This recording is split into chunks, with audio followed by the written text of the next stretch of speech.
Morning came not as a blessing, but as a summons. The guards' whistles cut through the cold air, dragging men and women from meager straw mats into a world of calculated suffering. Barracks were cramped, damp, and reeked of disease. Frost clung to the wooden floors in winter, while summer scorched the thin clothes that clung to weakened bodies. The roll call began, long and unforgiving. Every missing prisoner was a number added to the tally, replaced by a new arrival, barely able to comprehend what awaited them. Meals were measured in grams, barely enough to ignite life, let alone sustain it. A slice of hard bread, waterlogged soup, maybe a spoonful of watery porridge. Not nourishment, but a tether to keep moving. Prisoners became masters of ingenuity. Hidden crumbs, smuggled vegetables, and silent sharing turned scarcity into survival. Trust, fragile and fleeting, became the most valuable currency. Labor was endless, precise, and merciless. Prisoners toiled in factories producing W2 rockets, weapons, and munitions, lungs filling with chemical dust, bodies battered by relentless machinery. Those who faltered were not cared for. They were simply removed, instantly replaced, as if human life were interchangeable.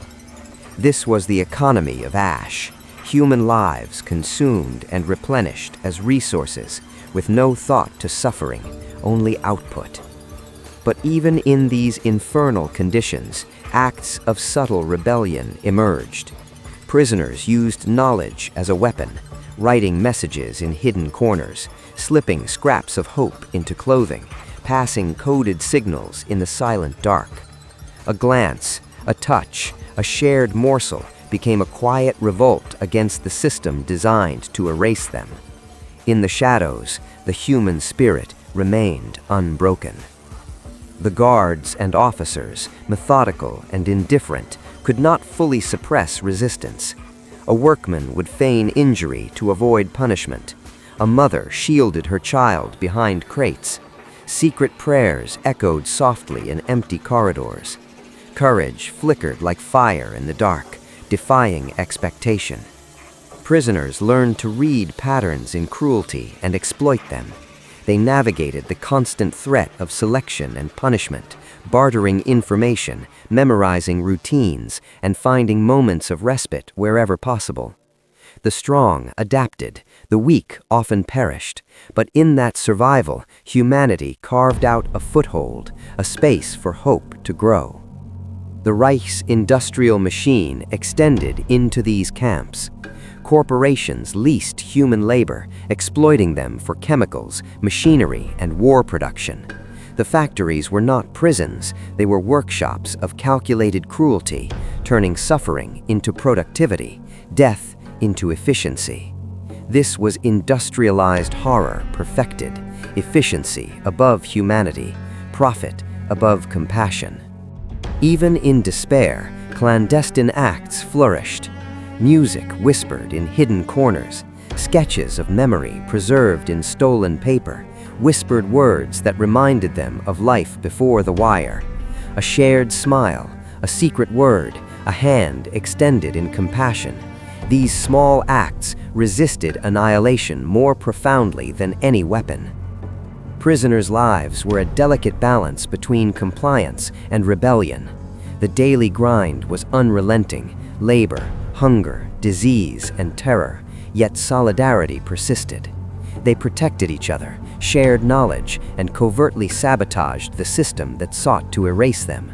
Every day they lived was an act of defiance, every survival a statement of resistance. In this calculated darkness, hope became a lifeline. Those who survived were not simply lucky, they were resourceful, resilient, and unwilling to surrender their humanity. Even as bodies withered, the spirit endured. Resistance, though invisible, persisted, asserting that no machine, no regime could entirely suppress the human will. From the shadows of despair, courage began to stir. Prisoners reclaimed what the Reich could not touch: their dignity, their intelligence, their solidarity. In hidden corners of barracks and factories, in tunnels carved from mud and stone, the whispers of defiance spread. Small acts, smuggling food, sharing information, hiding possessions, became quiet revolutions. Networks of resistance developed. Men and women, exhausted yet determined, organized sabotage of machinery, distribution of intelligence, and protection of the vulnerable. Children conveyed warnings to their parents. The IC avoided deadly labor through deception. The invisible web of courage wove itself through the camp. Acts of resistance did not require guns, they required heart. Ordinary people became extraordinary. A woman risked execution to hide a loaf of bread. A prisoner memorized factory schematics to undermine production. One comforting touch, one whispered encouragement became a lifeline. Every action, small as it seemed, struck back against the machinery of death. As Allied forces neared the Reich, the Prussian precision crumbled. Communication lines failed, railways were bombed, orders were ignored.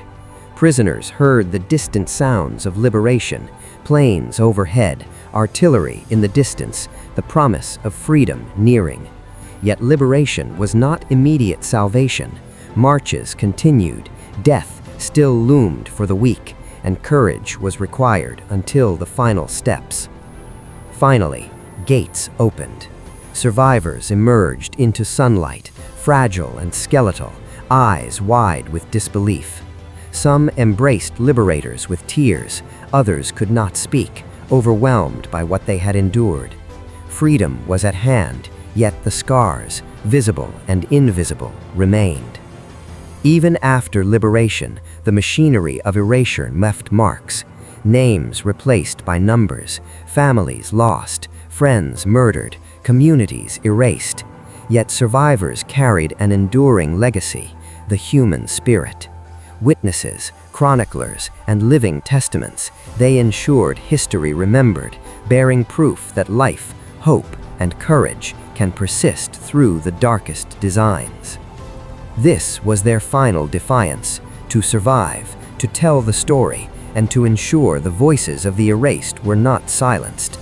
In archives, photographs, and memoirs, their resistance speaks. Every act of survival, every whispered secret, every quiet rebellion declared that humanity could not be reduced to statistics or machinery.